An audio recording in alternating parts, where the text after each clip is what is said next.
자, 바울은 때를 어떤지 묻었던지 복음을 전하는 지칠 줄 모르는 전도자였습니다.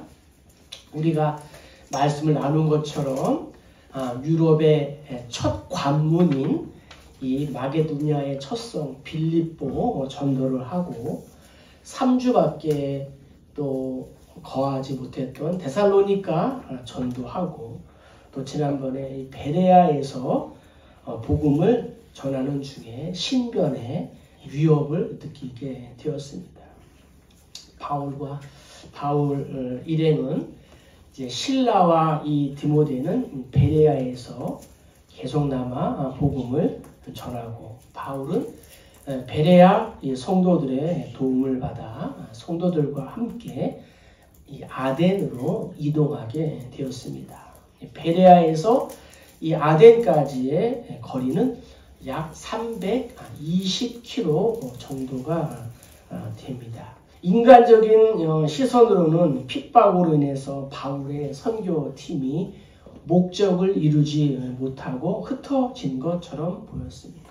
그러나 한치의 오차도 없으신 하나님께서는 그리스의 이 수도이며 헬라 문화의 중심지이자 세계의 철학과 예술 그리고 지성을 선도했던 이 아덴의 복음을 상륙시키신 것이었습니다.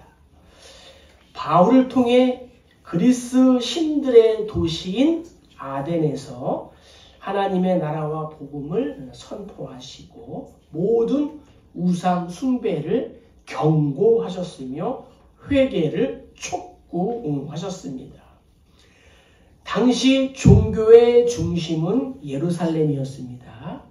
정치는 로마였습니다. 철학은 아덴이었습니다. 이 아덴은 로마와 알렉산드리아와 더불어 세계의 3대 도시였습니다. 그래서 이 아덴을 향하여 헬라의 눈, 예술과 웅변의 어머니, 모든 지혜의 고향이라고 했습니다. 서양 문명의 발상지, 세계 문명의 모태, 또 민주주의의 고장이기도 했습니다. 따라서 바울은 아덴에 대한 기대가 대단했습니다. 그런데 아덴에 와 보니까 온 도시에 우상이 가득한 것을 보았습니다. 그래서 어떻게 했냐? 분노했다는 거죠. 오늘 말씀을 통해서 우리도 이 복음을 전할 때 이러한 것이 있어야 된다는 거죠. 자, 우리 16절 읽겠습니다. 바울이 아덴에서 그들을 기다리다가 그 성에 우상이 가득한 것을 보고 마음에 격분하여 성도인 우리에게는 거룩한 분노, 이 의로운 분노가 있어야 된다는 거예요. 예수님께서도 성전에서 비둘기 팔고 소, 염소 팔고 돈 바꿔주는 그러한 환전상들을 향하여 어떻게 했어요? 채찍으로 치고 거룩한 이러한 분노를 하셨다는 거죠. 이 아덴에는 유대인들도 있었고 성도들이 모이는 회당도 있었습니다. 그런데 우상을 보고도 무관심했다는 거예요. 그러니까 이름 그대로 짖지 못하는 개와 같았고 불 꺼진 등 맛을 잃은 소금과도 같았다는 거예요. 아덴은 영적으로 암흑 도시였습니다. 사람들은 이렇게 말했습니다. 아덴에서는 사람을 만나기보다는 신을 만나기가 쉽다. 당시 아덴에는 사람의 수보다 우상의 수가 더 많았다고 합니다. 한 사람이 하나의 신만 섬기는 것이 아니었습니다. 한 사람이 필요에 따라 여러 신을 섬겼습니다. 우상 숭배는 하나님이 가장 싫어하는 죄입니다. 하나님께서 일 다. 10계명의 첫 번째 계명 일 다. 이우 뭐예요? 내 앞에 다른 신을 두지 말라 하셨습니다. 하늘에 있는 것이나 땅에 있는 것이나 땅 아래 물속에 있는 것이나 무슨 형상이든지 만들지도 말고 섬기지도 말라 하셨습니다. 구약을 보면 나라의 패망은 곧 우상 숭배와 연결됩니다. 우상을 숭배하면 나라가 망합니다. 우상 숭배는 패망의 길입니다. 우상 숭배 때문에 수많은 사람이 죽었지만 정신을 차리지 못했습니다. 혹시 랜드마크라는 단어를 아십니까? 무슨 뜻이에요? 탐험가나 여행자들이 처음 방문한 장소에서 원래 있던 장소로 돌아올 수 있도록 표식을 해둔 것이 랜드마크다라고 합니다. 오늘날의 랜드마크는 의미가 좀 확장이 되었습니다. 그래서 어떠한 장소를 대표하는 건축물이나 조형물을 뜻하기도 한다는 거죠.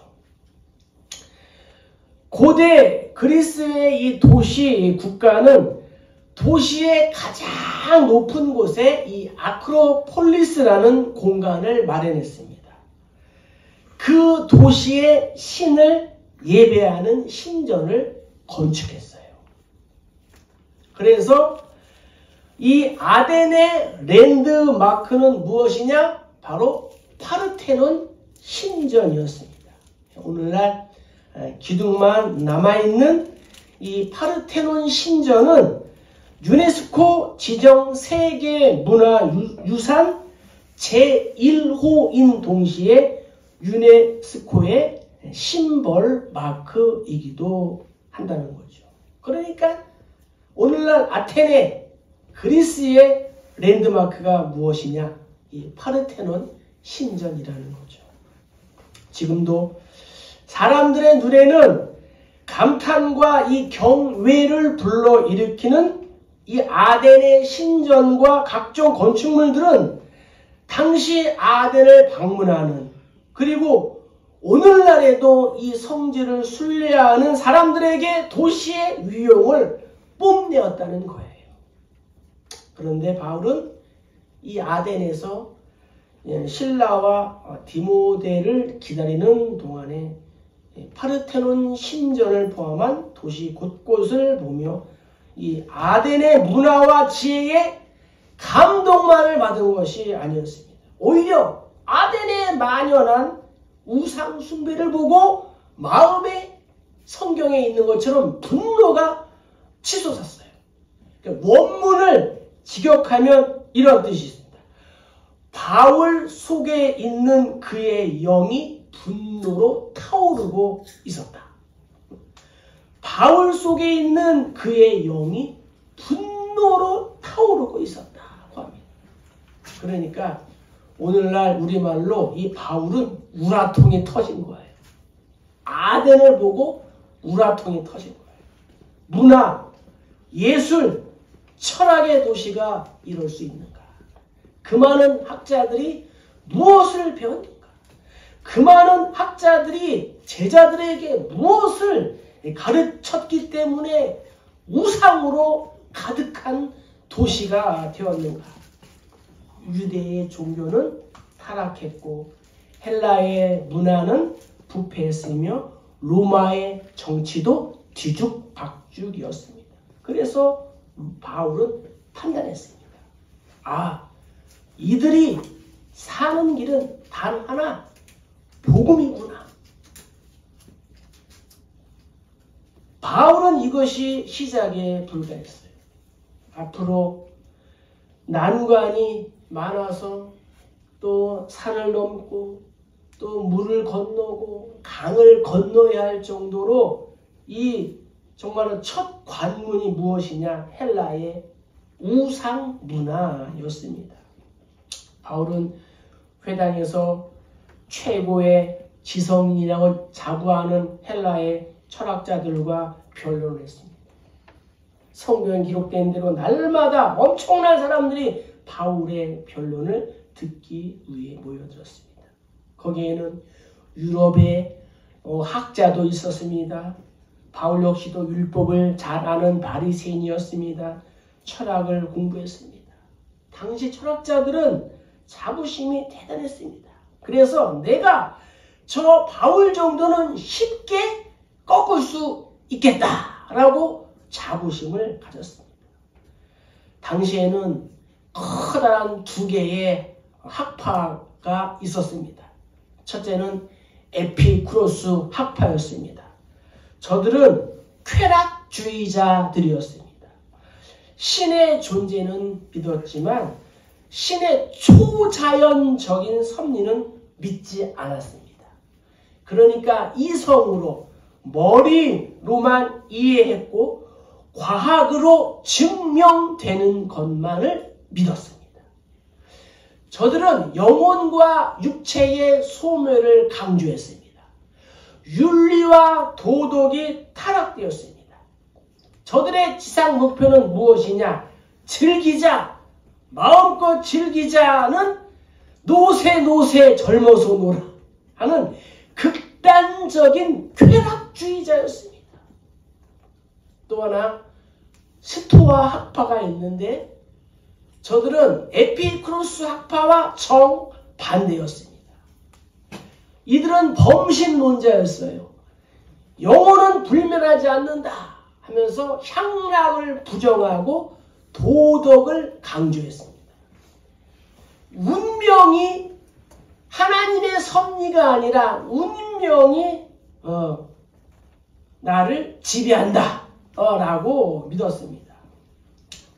바울은 이러한 철학자들과 당당히 맞섰고 그런 사람들을 이론으로 압도했습니다.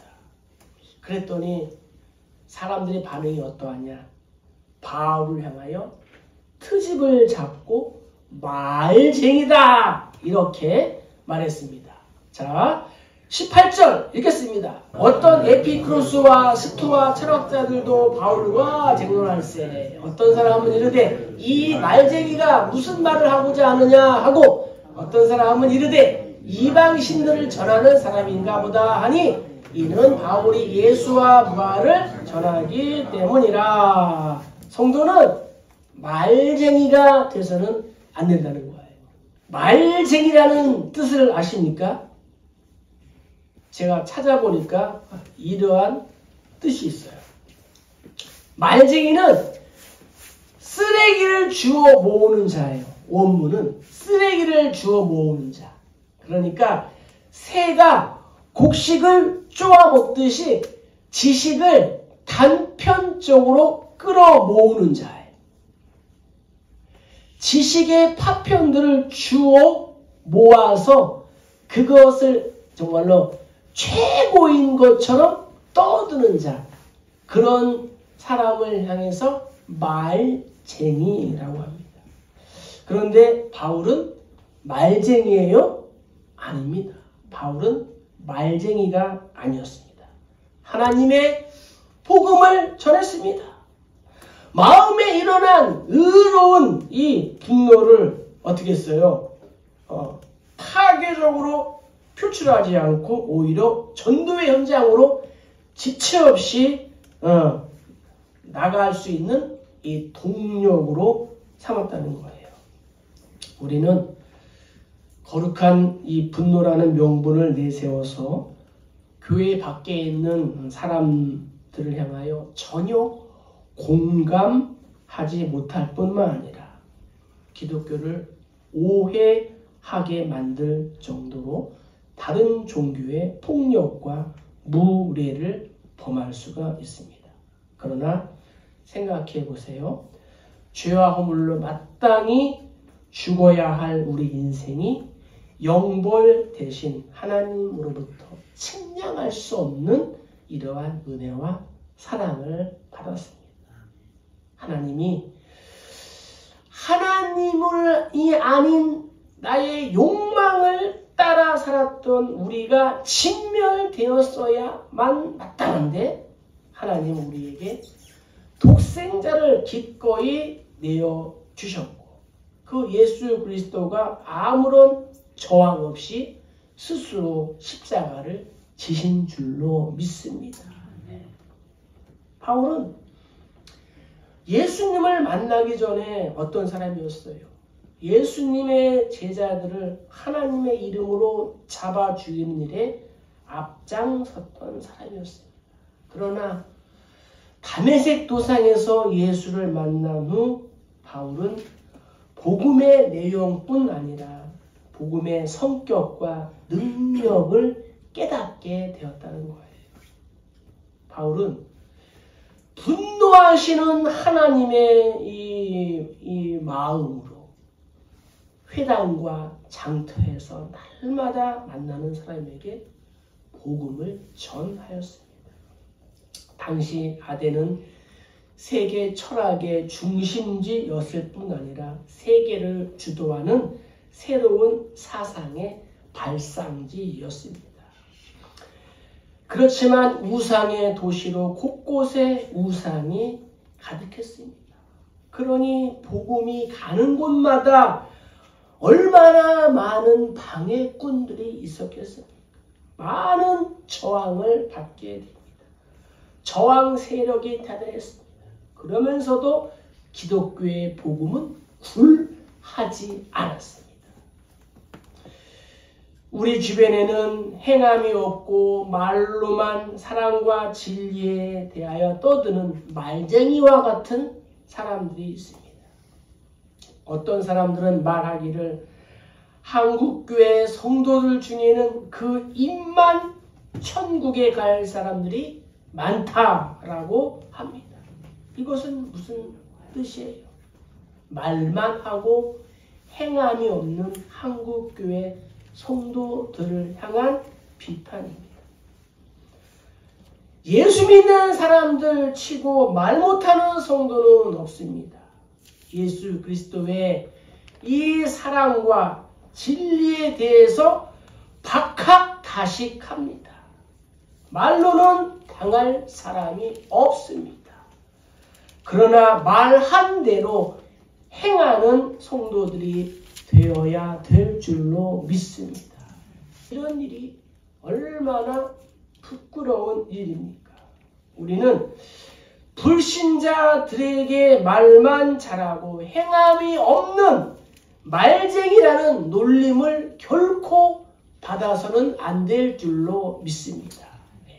아덴 사람들이 바울을 향하여 말쟁이다 라고 했다는 거예요. 사랑을 말했다면 사랑을 실천하는 사람이 되어야 하고 구제를 말했다면 구제를 실천하는 사람이 되어야 하는 것입니다. 요한은 요한일서에서 이렇게 말했습니다. 누가 이 세상의 재물을 가지고 형제의 궁핍함을 보고도 도와줄 마음을 가지면 하나님의 사랑이 어찌 그 속에 거하겠느냐. 자녀들아 우리가 말과 여로만 사랑하지 말고 행함과 진실함으로 하자. 아멘.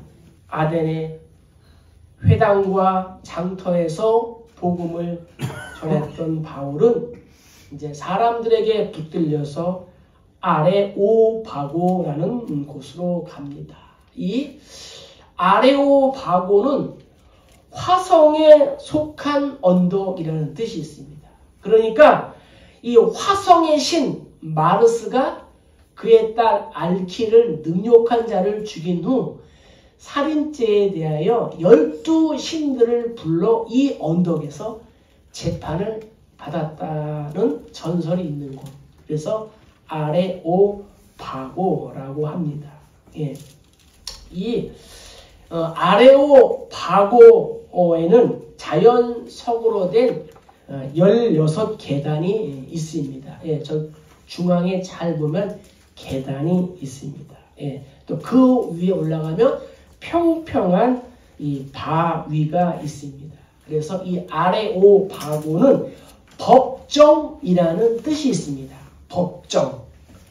당시 민주 정치는 아레오바고 최고회의에서 결정됐고, 또 이 중한 죄를 범한 이 중범자들에 대한 재판도 이곳에서 열렸고, 고대 신들이 재판하던 그러한 곳입니다.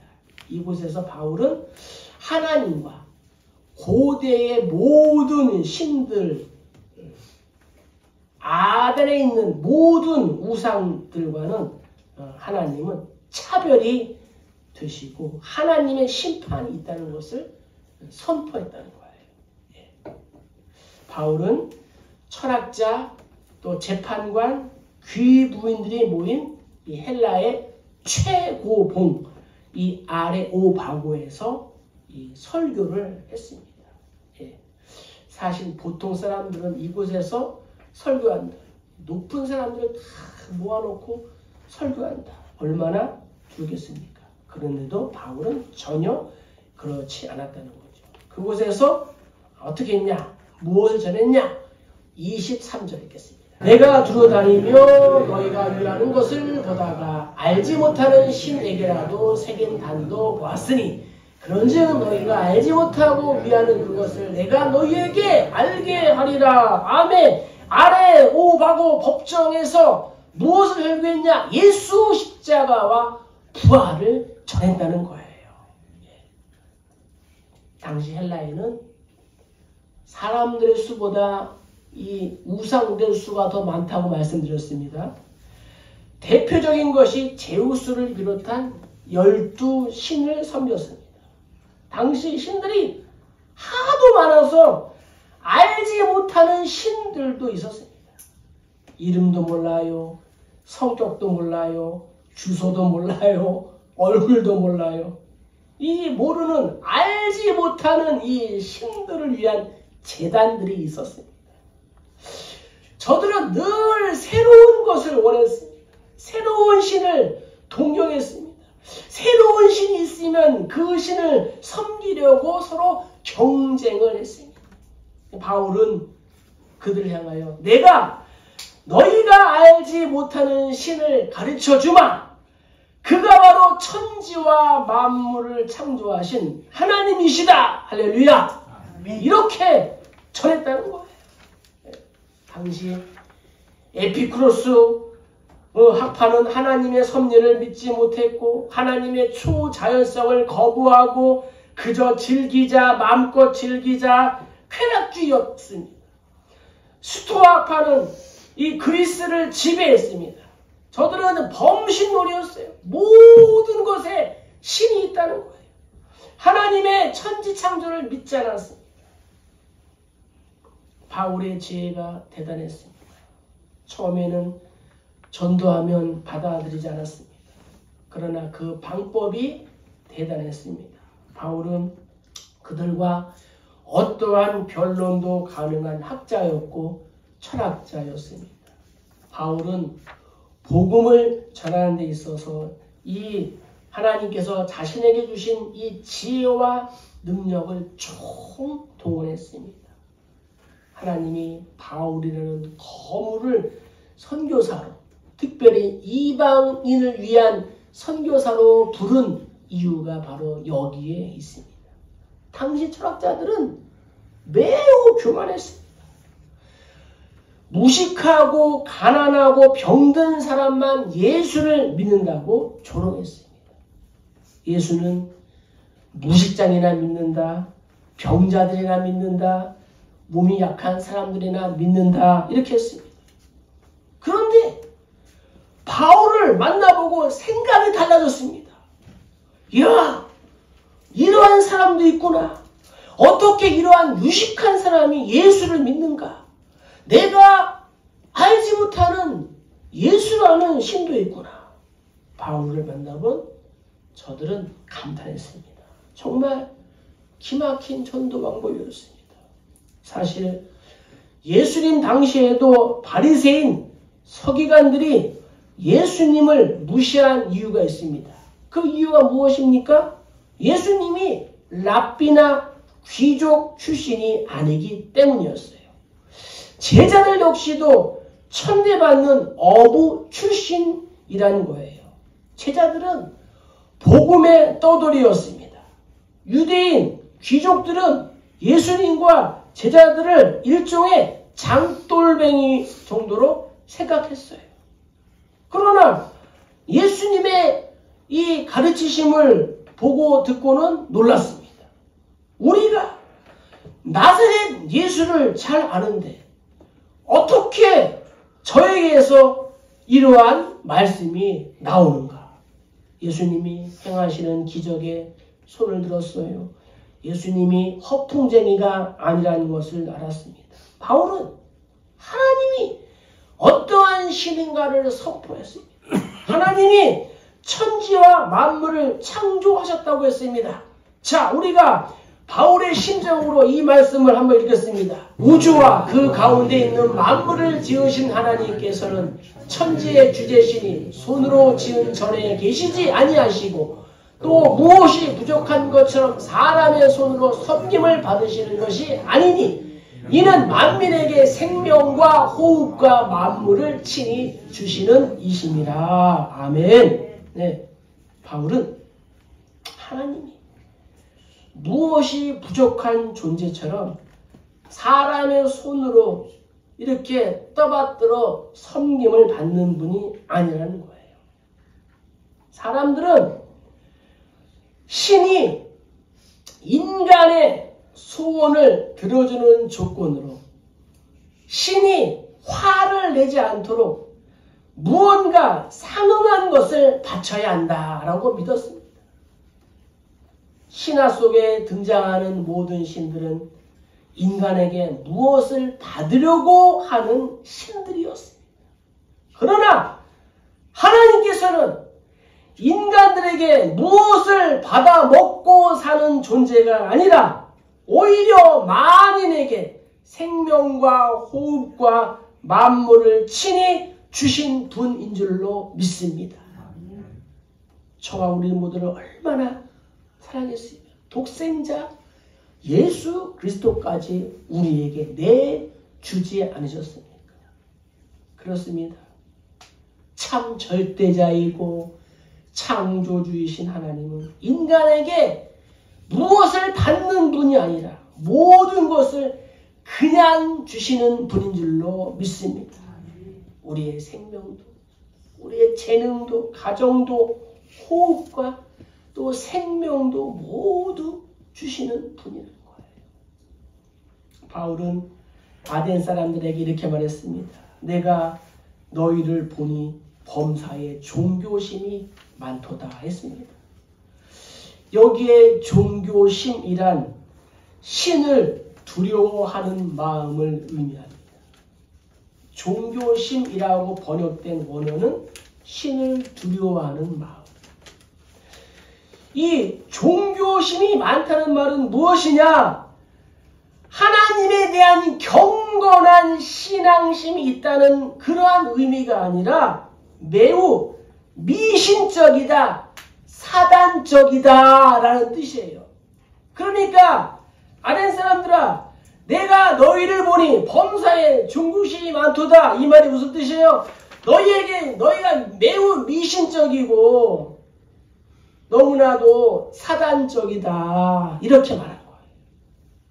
아덴 사람들은 많은 신전들과 신상들을 가지고 있었는데 그것은 그들이 미신적 종교성이 얼마나 대단했었는지를 보여주는 것입니다. 우리 가까운 이웃인 일본에도 이 토속 신만 이 1000만이 넘는데요. 1000만. 토속 신이 1000만 개가 있어. 1000만 개. 부엌에 가면 부엌 신이 있고, 화장실에 가면 화장실 신이 있고, 예, 아궁이에 가면 아궁이 신이 있고, 운물에 운물 신이 있고, 신이 1000만 개 있어요. 또 인도 인구들에게 너희들이 섬기는 종교가 무엇이냐, 너희는 무엇을 신을 믿느냐, 이렇게 말해보면은 무교예요. 무교. 나는 무교야 라고 응답한 인구가 0.24%, 0.3%도 안 돼. 그런데 수많은 토속신들을 믿고 있어요. 일본과 인도에 엄청난 이 미신들, 사단적인 우상들이 많이 있다. 그러니까 잘못된 종교심이 많다는 거예요. 잘못된 종교심. 혹시 또 우리들에게도 잘못된 이단적인 사단적인 종교심이 있지 않습니까? 예, 말씀을 마치겠습니다. 자, 우리의 오랜 소원은 무엇입니까? 우리는 어떤 경우에 감정이 폭발하기도 하고 또 절망하기도 하십니까? 우리가 안정을 추구하는 토대는 무엇입니까? 아덴 사람들처럼 내가 수많은 신을 믿어야 합니다. 하나님이 때로 노라는 응답을 주셨을 때에 순종하기가 어려운 또 부분들은 또 무엇입니까? 네. 오늘 말씀을 통해서 부자도 예수를 믿어야 하고 박사도 예수를 믿어야 하고 지성인들도 예수를 믿어야 할 줄로 믿습니다. 네.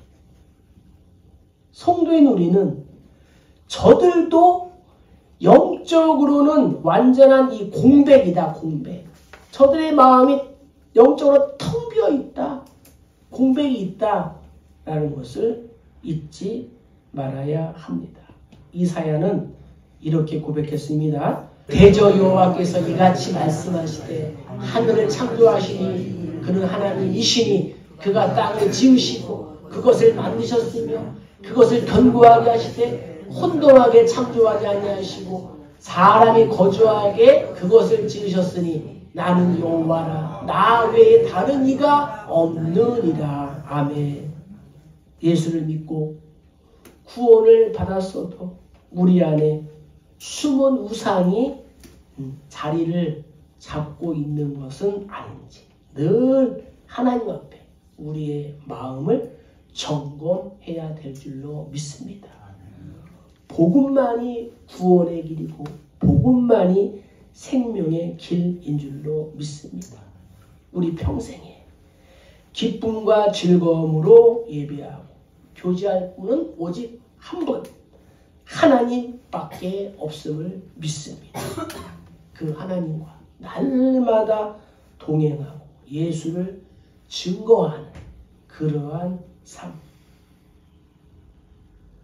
살아가는 우리 모두 되기를 주의 이름으로 간절히 축복합니다.